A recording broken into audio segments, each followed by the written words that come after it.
नमस्कार दोस्तों, आज बात करने वाले हैं हाउसिंग लोन और इनकम टैक्स बेनिफिट के बारे में। जो आप हाउसिंग लोन लेते हैं उस पर इनकम टैक्स का क्या क्या बेनिफिट है वो हम समझेंगे। क्या आप जो ईएमआई पे करते हैं, लोन की रीपेमेंट करते हैं या इंटरेस्ट पे करते हैं, उसका बेनिफिट मिलेगा इनकम टैक्स में? बिल्कुल मिलेगा। रीपेमेंट का भी मिलेगा, ईएमआई का भी मिलेगा, इंटरेस्ट का भी मिलेगा।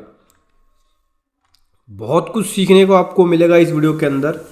चलिए समझेंगे डिटेल में, स्टेप बाय स्टेप। उससे पहले बताना चाहूँगा, जो भी भाई बंधु मेरे चैनल पे पहली बार है, इस वीडियो को पहली बार देख रहे हैं, जिन्होंने अभी तक सब्सक्राइब नहीं किया, सब्सक्राइब कर लीजिए। साथ ही साथ बेल आइकन पे भी क्लिक कर लीजिए ताकि इस तरह का कंटेंट आपको मिलता रहे। सो दोस्तों, सबसे पहले मैं आपको बता दूं, जो भी आप ब्याज पे करते हैं यानी इंटरेस्ट, और जो आप रीपेमेंट कर रहे हैं लोन की, उस दोनों तरह के केसेस में आपको इनकम टैक्स के अंदर बेनिफिट मिल जाता है। जो आप इंटरेस्ट पे कर रहे हैं, इंटरेस्ट का डिडक्शन आप क्लेम कर सकते हैं सेक्शन 24 के अंदर, जहां पे आपको 2 लाख रुपए तक का इंटरेस्ट का डिडक्शन मिल जाता है। मतलब मान के चलो कि साल में आपने 2 लाख रुपए तक का इंटरेस्ट पे किया या 2 लाख से ज़्यादा का इंटरेस्ट पे किया हाउस लोन के ऊपर, तो 2 लाख का पूरा डिडक्शन आपको मिल जाएगा। मान के चलो कि 3 लाख पे किया आपने इंटरेस्ट, तो 2 लाख का मिल जाएगा डिडक्शन। 1 लाख रुपए आपका वेस्ट जाएगा, लेकिन 2 लाख का आपको अलग से सेक्शन 24 के अंदर डिडक्शन मिलेगा। पहले ये असेसमेंट ईयर 14-15 तक 1.5 लाख मिलता था, उसके बाद 2 लाख हुआ ये, ठीक है। अब उसके बाद बात करें, जो आप प्रिंसिपल पे कर रहे हैं, क्या प्रिंसिपल का भी आपको मिलेगा डिडक्शन? बिल्कुल मिलेगा प्रिंसिपल का भी। प्रिंसिपल का आप डिडक्शन 1.5 लाख रुपए तक का ले सकते हो सेक्शन 80C के अंदर, जो आप मूल अमाउंट पे करते हो हिंदी में बोले तो, और जो प्रिंसिपल पे कर रहे हो, लोन की जो रीपेमेंट कर रहे हो, वो आप उसके अंदर 1.5 लाख रुपए क्लेम कर सकते हो। मतलब टोटल 2 लाख ही है और 1.5 लाख ही है, टोटल 3.5 लाख रुपए का आप डिडक्शन क्लेम कर सकते हो अगर आप हाउसिंग लोन लेते हो तो। सबसे पहले तो जो भी आप डिडक्शन लोगे उसका आपके पास proper statement, repayment schedules, interest certificate होना चाहिए, ठीक है, डिडक्शन जो आप क्लेम करोगे। तो चलिए दोस्तों, क्वेश्चन आंसर को भी समझ लेते हैं। बहुत सारे डाउट्स होंगे आपके इस हाउस लोन से रिलेटेड, तो इस क्वेश्चन आंसर से आपके डाउट भी क्लियर हो जाएंगे। पहला डाउट ये है कि अगर मैंने अपने वाइफ के साथ जॉइंटली हाउस खरीदा या होम खरीदा, तो क्या मैं दोनों ही पर्सन, हस्बैंड और वाइफ दोनों ही, क्या डिडक्शन क्लेम कर सकता है? बिल्कुल दोस्तों, अगर आपने वाइफ और हस्बैंड ने दोनों ने ही जॉइंटली होम खरीदा है, लोन भी हो जॉइंटली कराया, तो दोनों ही इनकम टैक्स में 80C के अंदर डिडक्शन क्लेम कर सकते हैं, लेकिन डिडक्शन मैक्सिमम 1.5 लाख का मिलेगा। तो जो भी रीपेमेंट कर रहे हैं उसमें से 1.5 लाख मिलेगा, आप 50-50 कर सकते हो।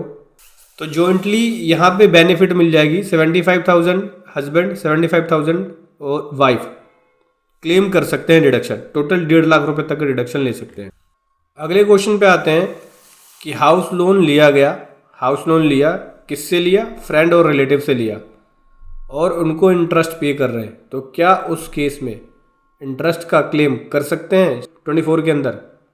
जो इंटरेस्ट का क्लेम 2 लाख रुपए तक मिल रहा है।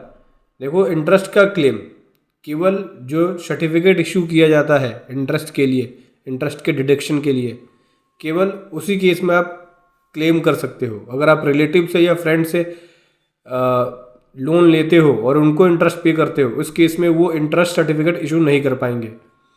तो ऐसे केस में आप एलिजिबल नहीं होगे, क्योंकि आपके पास इंटरेस्ट सर्टिफिकेट होना चाहिए, तभी आप सेक्शन 24 के अंदर इंटरेस्ट को क्लेम कर सकते हो। तो बेनिफिट क्या होता है लोन की रीपेमेंट करने के लिए? बेनिफिट ये होता है कि सेक्शन 24 में 2 लाख रुपए तक का इंटरेस्ट का बेनिफिट, और प्रिंसिपल जो आप पे कर रहे हो उसमें 1.5 लाख तक का बेनिफिट साल का मिल जाता है। साल का 2 लाख का और प्रिंसिपल अमाउंट का 1.5 लाख का, टोटल 3.5 लाख का बेनिफिट आपको मिलता है टैक्स डिडक्शन का। तो जो भी आपकी टोटल इनकम होगी उसमें से 3.5 लाख रुपए लेस करने के बाद जो फाइनल इनकम होगी उस पर टैक्स देना होगा, ये आपको बेनिफिट मिलेगा होम लोन के। ये बहुत अच्छे बेनिफिट है। क्या हाउस रेंट अलाउंस मिलेगा अगर मैं ये डिडक्शन क्लेम करूं 24 का और 80C का? तो दोस्तों देखो, हाउस रेंट अलाउंस आपको अलग से मिलेगा।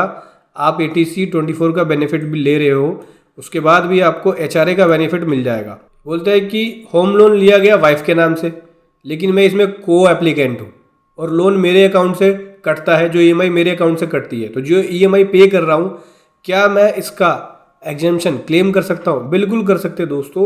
अगर वाइफ के नाम से प्रॉपर्टी है और आप EMI पे कर रहे हो, तो उस केस में आप उस EMI अमाउंट के अंदर इंटरेस्ट के पोर्शन का क्लेम सेक्शन 24 के अंदर और रीपेमेंट का क्लेम 80C के अंदर ले सकते हो। 24 के अंदर 2 लाख, 80C में 1.5 लाख का डिडक्शन ले सकते हो साल में। तो साधारण सी भाषा में 2 लाइन में आपको बताऊं ये कंसेप्ट हाउसिंग लोन और उसके बेनिफिट के बारे में। तो हाउसिंग लोन बहुत बढ़िया है। इस केस में आपको इनकम टैक्स का बेनिफिट मिल जाता है। 3.5 लाख का टोटल बेनिफिट मिलता है। सेक्शन 24 के अंदर 2 लाख रुपए का और सेक्शन 80C के अंदर 1.5 लाख तक का डिडक्शन मिल जाता है। मतलब जो भी टोटल इनकम होगी उसमें से 3.5 लाख रुपए लेस हो जाएंगे। मान के चलो 6 लाख की इनकम है तो उसमें से 3.5 लाख रुपए लेस हो जाएंगे, फिर आपकी इनकम 2.5 लाख ही बच जाएगी। इस प्रकार से अगर आप बड़े टैक्स ब्रैकेट के अंदर है, 30% टैक्स कट रहा है आपका, साल की 10-12 लाख की इनकम है या 7-8 लाख की इनकम है और आपका टैक्स बनता है, तो हाउसिंग लोन आपने लिया है तो आपको बेनिफिट मिल जाएगा, डिडक्शन क्लेम कर सकते हो। लेकिन हाँ, ध्यान रखना, ये डिडक्शन क्लेम तभी मिलेगा जब आप ओल्ड रिजीम के अंदर होगे। अगर आप न्यू टैक्स रिजीम को ऑप्ट कर लिया आपने, न्यू टैक्स रिजीम के अंदर आपको इसका बेनिफिट नहीं मिलना। वीडियो कैसी लगी जरूर बताएं। Thank you so much. जय हिंद, वंदे मातरम।